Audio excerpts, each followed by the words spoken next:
get to introduce a former member of our club, Tom Rieland, today as our speaker. Tom has been the general manager of WOSU Public Media since 2002. His previous positions include 13 years as director of the Center for Public Television and Radio at the University of Alabama and 6 years leading the Communications Center at the University of Mississippi. Tom attended the University of Wisconsin, sorry about that, and worked as a DJ at the local radio station there, which is WCOW in Sparta, where his listening audience was indeed primarily cows. He went on to become a TV reporter at ABC commercial stations in Pensacola and Memphis before seeking a graduate degree in journalism from the University of Mississippi. Tom is president of the Ohio Educational Television Stations statewide PBS station organization and is his second term on the PBS Board of Directors, which is in Arlington, Virginia. He also serves locally on the boards of the United Way of Central Ohio and the nonprofit Gateway Film Center. Now for some information about Tom that's not on his bio. Tom has been, this is a quote from one of his colleagues, Tom has been a change agent and has exercised strong leadership since his very first day at WOSU. Well, not exactly his first day, because that was Veterans Day 2002, which was a university holiday. No one bothered to tell Tom, so he walked in with his sleeves rolled up first thing Monday morning and wondered, where is everybody? Some guys just can't take a hint. He came back bright and early Tuesday morning, so let's just say he's been a leader and change agent since his second day on the job of WOSU. Help me welcome Tom Rieland to Columbus Rotary.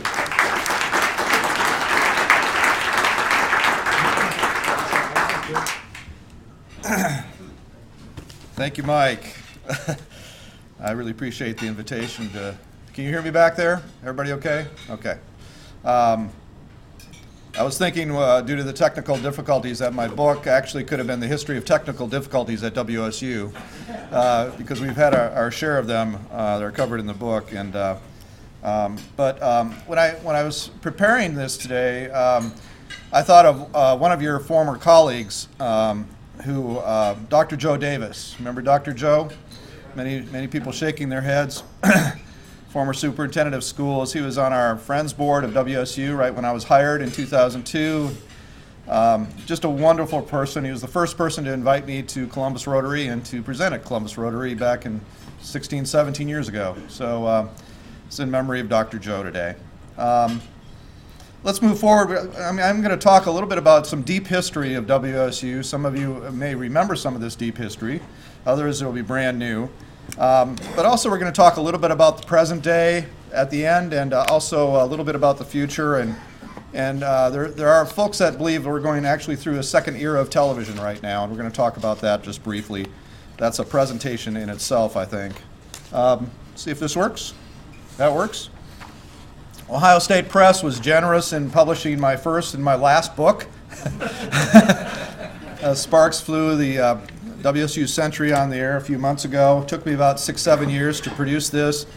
It's a perfect holiday gift, by the way. But much of the birth of educational broadcasting has been an untold story. There has been very few biographies of the earliest educational radio stations in the country, so this book fills a bit of a void.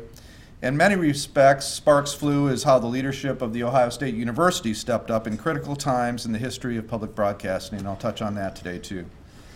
In a lot of ways, public broadcasting was made possible by the Ohio State University.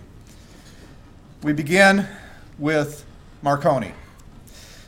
We tout the young visionaries of today of Facebook and YouTube, but the young visionary of 1894 was a 20-year-old Italian named Guglielmo Marconi.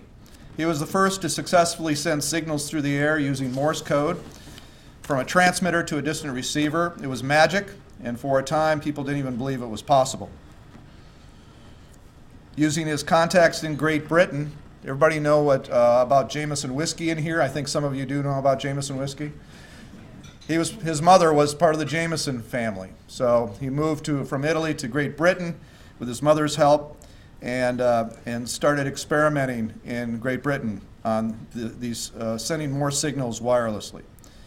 In 1901, he was able to send a signal across the ocean, woke up a lot of people that this was possible, and his work inspired a lot of young inventors of the time. Remember, he was 20, 21, 22 at this time. One of those young inventors moved to Ohio State from a small town just north of Marysville, Richwood, Ohio. His name was Robert Marriott. He wanted to follow in the footsteps of Marconi, who was only a few years older than he was. He left Ohio State without graduating, as many geniuses do, in 1901 for a big engineering job in New York City, and traveled the globe to try to improve wireless.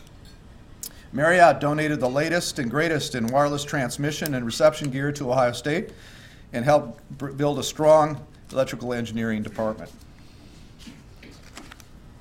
Now, in February of 1913, we move forward. OSU President William Oxley Thompson and Michigan's president exchanged greetings via Morse code for a local press event showing off the power of wireless from Ann Arbor down to Columbus and Columbus back to Ann Arbor. At the time, these two schools had the most powerful wireless systems in the country at any university. In fact, OSU's chess club challenged Michigan's club to a chess tournament via Morse code. You can't get more exciting than that. It took days and days and days of Morse code to do a chess tournament. But those are just PR activities, of course, in this date of February 1913. But something else happened just a few months later, and that was the Great Flood, the most disastrous flood in our history in Columbus, in the Midwest. Over 90 people died in this city. The flood isolated Columbus. All wired communications, which were on telephone poles at the time, were down, and the only long-distance communication was from Ohio State's powerful wireless station. OSU served as an important link for news from amateur wireless stations at people's homes at the time in Hilltop, in Mount Vernon, Delaware, and other parts. And the amateurs' weak signals were picked up by Ohio State, and then they relayed that information to local police and fire and the governor's office. The efforts of the talented operator at Ohio State at that time, who was on the key, as they called it then, for some 70 hours straight, was lauded in Modern Electrics magazine of that time in 1913. I have a full chapter on this in my book, but it's perhaps one of the first wireless coverages of a local tragedy in the United States, and Ohio State played a huge part in that.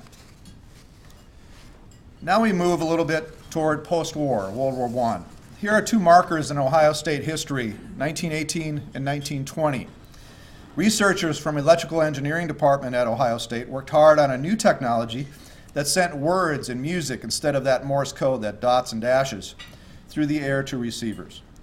They were using an experimental transmitter licensed by the federal government called 8XI. Now, the first, as you may recall, to be on the air as a real radio station was KDK in Pittsburgh.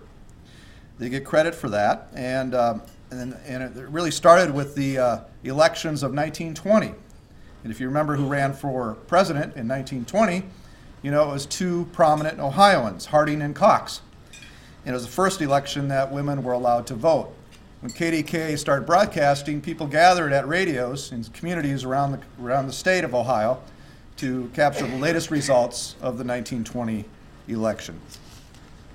For WSU, then known as WEAO, because those were the call letters that were assigned to us in 1922, the station began April 24th, 1922. So we're getting close to our century mark. It was the first educational radio station, one of the first on the air. It was the first radio station on in the city of Columbus. And the call letters were called WEAO at the time. Now, if you want to see how incredibly important Midwestern universities were to the birth and sustainability of educational radio, you look at the first stations on the air in 1922. Look at that list. By far the most prominent of those stations through the years, the decades to come, would be WHA in Wisconsin and WSU in Ohio State. Primarily due to the investments the universities continued to make in the stations to make them quality stations, to extend their signal well beyond the state of Ohio or the state of Wisconsin. And they provided great leadership in the future to help educational radio survive in those early days. Now, the radio, you got to think of it as coming into a home that had no electronic communications, was really like a godlike presence. You can wonder how amazing it was to sit in the living room and listening to audio coming from anywhere in the country through a radio. This right here is one of the earliest radios. It's 1925. Luckily, we don't have to use it today. But it was built by Sunbeam Radio Corporation in New York City. And it's similar to the one in the middle here. You had to have brilliant teenagers to actually tune this in, because you see the three big knobs on it. It was quite a feat to tune in radio in the 1920s. This is a portable radio. Looks like a great portable radio, doesn't it? You had to have a car battery to attach to it. There was no electrical attachment. And then you had to also have a headset. There's a headset plug, or you could attach, hopefully, a speaker that works to the front of that as well. So it was kind of a pain to tune, but it worked pretty well. And it was fairly expensive, so not many people had them. And a lot of people gathered around those radios in the years to come. So think of us as 1922. We're on the air with a radio station in Columbus, broadcasting from Ohio State. What would be the primary focus of the station's programming to begin with? Anybody want to shout out some ideas? Anybody? I heard football, I think. Why does everybody say football right away? What else? Farming. You guys are brilliant. Football and farming, the two F's. It's a good crowd. The birth of Ohio Stadium coincided with the birth of WEAO in 1922. That led to a 60-year relationship between athletics and the station. Instead of paying the extraordinary amount of $2.50 for a ticket, you can now listen on your radio to football from the new Ohio Stadium in 1922. And then you could imagine farmers desperate for the latest weather forecasts, for the market reports, and they loved the immediate information that came from radio and came from WSU. So those are the two target audiences for the station in its early being. Now, during the 1924 season, actually, the station and the athletic department had a contest for fans to name what they thought the letters WEAO should stand for. The winners received a pair of tickets worth $5 at this point to a football game at Ohio Stadium. Submissions came from all over the place, got really great publicity. WEAO, the winner, was Willing, Energetic, Athletic, Ohio. So that was pretty good. Now this exciting group of extraordinary people, really extraordinary people actually, but don't look very excited for the camera, was the first Ohio State radio staff at WEAO in 1925. This picture was taken. There's only a few of these people that are actually full-time. Some are professors working part-time, some are community members volunteering for the station, but they would make a real difference through the years. I'm going to profile just two of the people from this photograph. The first one is Ann Charles. And Ann was the first full-time employee at the OSU radio station. For 20 years, she served in positions as programming director, publicity director, chief announcer, and musician. And look at the selection of programming on the left side that she helped program in the 1920s. Again, all live programming, nothing on records, nothing on tape. And it was interesting because the station only hired people during this time who were musicians. They had to be able to play an instrument as well as announce or take part in the station. Even the engineers had to be musicians. Any ideas why that would be the case? Anybody? Sound effects, that's a good one. There's a lot of radio drama. Basically, you know, faculty members, sometimes you have technical difficulties and other things. People don't show up, and so it was all live. So if a faculty member didn't show up for a lecture, you went in the studio and played the violin or played the piano and filled the gap. And so every employee for the first couple decades of WSU radio were also musicians part-time, even the chief engineer. And so that's kind of interesting. Ann could play the piano and the violin extremely well. She played in the local symphony here in Columbus. But the key point about Ann Charles is she was the chief announcer at WEAO, the station called it that at the time. And if you think about it, every other chief announcer of almost every radio station in the country was a man with a baritone voice who was usually either a chief engineer who took up the microphone or somebody who was involved in the station in other ways. So Ann Charles was WEAO's brand. And when you started tuning in on these radios, trying to find somebody, and you found the female, that was our station here in Columbus. So as part of the brand of Columbus, that we had one of the only female announcers, chief announcers in the country, and that was Ann Charles. She was a very busy, one of her great quotes, working at WSU is like running a three-ring circus. I think it hasn't changed much, but that's a great quote. I'd like to profile one other person who was very important to the station. Well, I'm sorry, let me go on with Ann. These are some quotes from letters I found in the OSU archives about her announcing. And this is very important because even the local people and local announcers, other people at WOSU at the time, didn't know if she was very good on the air or not, because that deep baritone was appreciated by a lot of people, and KDKA refused to have women on the air, and a lot of others. So she accumulated all these notes she got, put them up, tacked them up in the studio, around the studio, and thought it was very important for anybody coming in to see the impact they were having at the station. So back to this great group. Another person is Bob Piggy. He was called a wireless boy wonder when he was just 14 years old because of his prowess with Morse code. At 16, he was on the OSU campus teaching World War I cadets Morse code and wireless. He experimented with that station 8XL from his family's home on Frambus Avenue, if you know where Frambus is. They used to have jazz concerts live on that experimental station from his mother and father's home at the time. He was the first full-time director in 1926 of WSU. He was 24 years old. He would be in that position until 1956, and still stayed with the station into the early 1960s. My book is called Sparks Flew, by the way, and Sparks Flew is because the early transmitters of radio were called spark gap transmitters. And there's a spark going across, and you'd interrupt that gap, and it would send Morse code. The sparks flew when you did that, and it was very loud. But also because Bob Piggy was a great engineer, but may have not been the best manager and the best collaborator on campus. So a lot of sparks flew through the years and decades of his leadership at WSU, and it was very interesting. They tried to get him out several times, but it didn't work. But Piggy was a brilliant engineer, but maybe not the best manager in the world. He did help create a lot of programming with his help of others. Again, early radio was live. There's no way to record the shows or the performances. So they started their own radio orchestra at the station, and they tapped into the Greek system for performances. And if you get an idea of the station at that time, it was on the air about 20 hours a week, and it was on Ohio State time.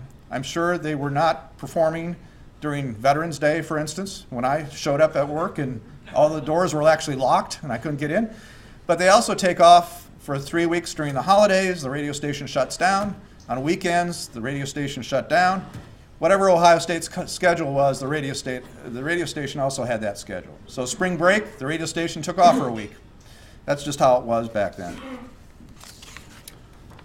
Now, a lot of oddities with radio back in this time. I'm going to touch on just a couple of them. One was this guy, Dr. Burt, who was a psychology professor, and he thought in 1924 he'd do this really cool experiment where he would concentrate on a playing card, and he'd think about it on the air. And so he'd have 20 seconds of silence, and he'd say, I'm thinking about this card, and he'd pull it out.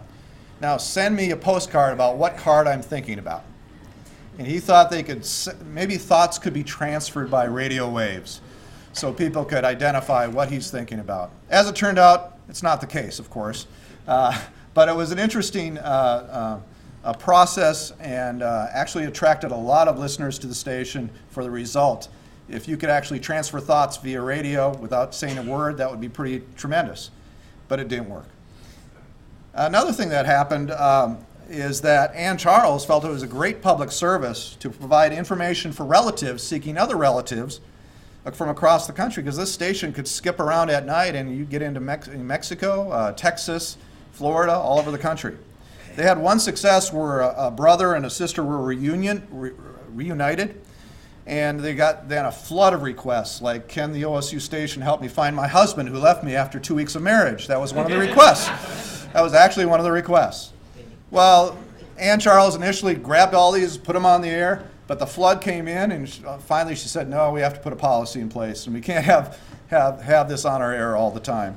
But it was just kind of part of radio, and she thought it was part of public service, and it was for a short time.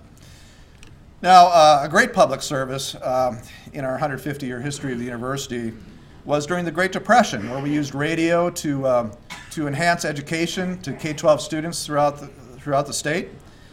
This experiment by Ben Darrow, who grew up in Champaign County, and he saw this as his calling, and it provided great service to hundreds of thousands of students for a limited number of times. Moving quickly, in 1933, our call letters changed to WSU, which you know today, from WEAO. And you know, it was interesting because some of the older staff, I interviewed some folks who worked at the stations in the 1940s and 50s, and they never called it WSU. They called it WOSU. So yeah, I worked at WOSU. So apparently in the early days, they didn't go by the call letters. They liked the old WOSU sound. Aside from Ann Charles being on the air with that female voice, there's another brand that WOSU or WSU kind of started to establish, and that's the chimes. So in 1922, BBC used the Big Ben as a trademark with chimes. And at WSU, really starting in the 30s and 40s, they played the chimes at Orton Hall. They had wired up the chimes. If you know Orton Hall, the bells in the bell tower, and strung wires to the studios from the tower. And they would start their programming every night with the chimes from Orton Hall, live. And Dr. McManigal was at the chimes, so his job was to be there whenever they started programming. And that went on for decades, so that was pretty interesting, I thought.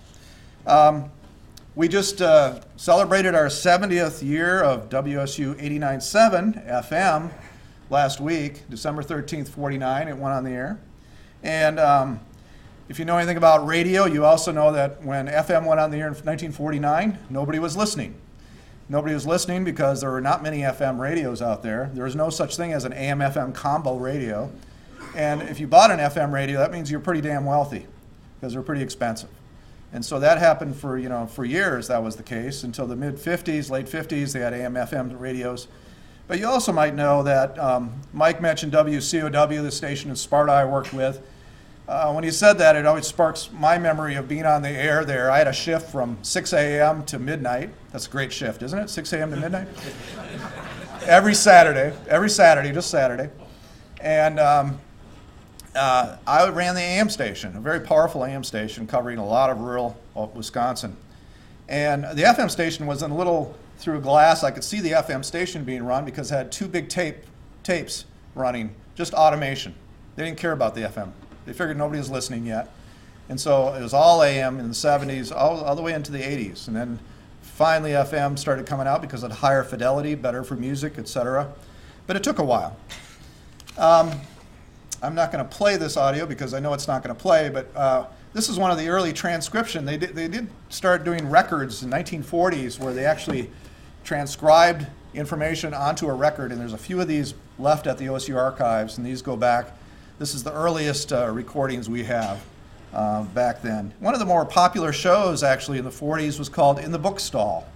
In the Book Stall had a very simple philosophy. At 1 o'clock every day, Gene Gerard would read part of a book for a half hour, and that was it. And it caught on. It was very popular. It lasted about 30 years. And he read some controversial books, some light books. Depending on the season, he might do something about the holidays. And the only reason it was interesting and fun was Gene Gerard was an actor, as well as being an announcer at WSU, and he would act out the places, where people, so he'd act out all the characters, and did a very good job of it. That was a very popular show in the book stall. We're going to jump into TV now. As television came into common use in the 40s, the FCC was bombarded with licenses again, license requests, and decided to freeze the process. If not for that freezing of the process, probably we wouldn't have educational TV today, because it allowed educators like those at Ohio State to gather, to organize, to advocate for a set-aside of educational stations. So saving educational television came down to a few people, a few organizations, and Ohio State really took the lead. This is OSU President Howard Beavis, representing all land-grant institutions and testifying in 1950, urging the FCC to designate channels for educational use. You see the quote by Frank Stanton there. Frank Stanton, president of CBS, also a former graduate student at Ohio State, but really believed that educational television should not come into existence, that commercial folks could do that just as well. Now, they also formed during this time what's called the Joint Committee on Educational Television. And the chair of that committee was a guy named Keith Tyler. He was head of Ohio State's Bureau of Educational Research, and Tyler really led the charge, put together all the advocacy in Washington. And here he is standing next to Frida Hennick, one of the only female FCC director who really helped educational broadcasters actually create stations in every market that were designated as educational only, not commercial. So this day, April 11th, 1952, could be the most important day in public broadcasting history as far as we're concerned. And decades after this, the first president of PBS in the 70s spoke about this day, saying that they had pioneers like Keith Tyler from Ohio State not seized the opportunity, there would be no public broadcast system today. So we went on the air at WSU TV in 1956. We were the 19th educational station on the air. You can still see kind of remnants of that at North Star and Lane Avenue, where the original studios are still there. There's a state agency that's there. You see some satellite dishes and a very large antenna there and tower as well right now. The earliest broadcasting included programs like the German Hour and Traveler interviews. OSU Sports, of course, was a great part of the programming as well. I also had kids programming. Early kids programming were experimented on at the station. One program called Kid Stuff with John Schmidt, who still actually lives in Bexley. Started in 1956, and then 5 and 10 with Peggy Bug and Mr. and Mrs. Mouse. Some of the early Muppets, basically. And this was still, of course, 10 years away from Sesame Street when this started here in Columbus. In '67, the Public Broadcast Act was enacted, and LBJ championed that. It would lead to the creation of a new network for radio and TV in non-commercial world. And 50 years ago, Sesame Street premiered. In 1971, NPR premiered with an afternoon show called All Things Considered. We think about Morning Edition now as NPR's most popular show. It's more popular than All Things Considered. The reason they didn't premiere with Morning Edition is most educational radio stations didn't go on the air till noon because they couldn't afford it. So they had to wait a few years before actually educational radio stations could carry any programming nationally in the morning. I want to touch on just one other thing when we talk about history. This is really an important turning point. It's 1970. The university shut down completely during the campus chaos. And they also forced WSU Radio and TV off the air for 8 days. It would never happen again. It was an interesting and incredible time, of course, in the history of Ohio State and Columbus, but also our station. Don Davis right there led a fine group of radio reporters, including students, with one of the largest, actually the largest newsroom of any radio station in the state of Ohio at the time. And he was overcome by gas. There was a lot of, if you think about the station at that point, was on 19th Avenue on campus in the old electrical engineering department. And they had no air conditioning. And they had no heat, of course, but they had no air conditioning. Well, they did have heat, but they didn't have any air conditioning. And so they had to open the windows. And as they opened all the windows in May, when this occurred, the gas actually wafted in. So as they were making the announcing and doing the news live, several of the announcers were actually overcome by gas just sitting in the newsroom. So that was the time, an interesting time in our history. It was the only time, of course, this occurred where we were forced off the air by the university. There's a lot of controversy internally And I see that in all the notes. The university, the WSU leadership really felt like we should stay on there. We're covering this better than anybody else in the city. We're actually on campus. We have students, we have reporters, but the university said no. We're afraid somebody might take over your station, something else might happen, we're going to shut you down. It's an interesting time. So in 70-71, a few years later, we moved into the Fawcett Center where we are today. It was at the time called the Fawcett Center for Tomorrow. We don't call it that anymore for a lot of reasons. But this is kind of my case for Made Possible By. I didn't touch on many of these or all of these, but this is pretty incredible when you look at Ohio State history, and that's what fascinated me myself about writing this book, is all the firsts that Ohio State and WSU had through the years to make public broadcasting possible. So I'd like to pivot now to today. So we have, you can see the stats and the metrics there, but we provide non-commercial, nonprofit media in this thriving community, and thanks to the support of actually many of you, we have Classical 101, the only classical station, 89.7 NPR News, the best radio news operation in the state. We have the PBS station. We have WSU Classroom that serves a lot of classroom teachers on technology training and a lot of other things going on. These are some of our brands that we're very proud of. You know, for the future, I think it's hard not to touch on media disruption and how people are using media. So let me just step to the future briefly. We all know newspapers are struggling. The print newspaper especially is struggling. 100 newspapers were lost in the state of Ohio in the last decade. Many more will be lost in the years to come. One corporate organization in the state of Ohio now owns the majority of newspapers left in the state. That might be good for efficiencies. We don't know how good it is for journalism yet. We'll find out. WSU TV is now the only locally owned and operated TV station in Columbus. And the broadcast networks are under fire because of all the content that's being produced by Netflix and Amazon and others. If you look at who's winning the Emmy Awards, who's winning the Golden Globes, you won't find hardly any of those shows being produced by broadcast stations today. The only show that won an Emmy last year nationally that was at a broadcast station was Saturday Night Live. All the rest were at paid sources like HBO and Netflix, Amazon, etc. So there's a huge change going on right now. An explosion in streaming services. Many of you probably have Netflix or maybe Disney, which just came out a few weeks ago. We have a lot of cord cutters out there. If I was a cable system, I wouldn't be very happy right now.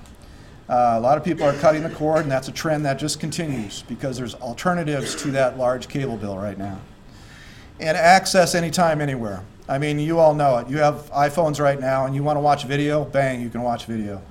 And you can take it with you, and you don't have to watch a television anymore. So there's a lot of transition, a lot of disruption going on.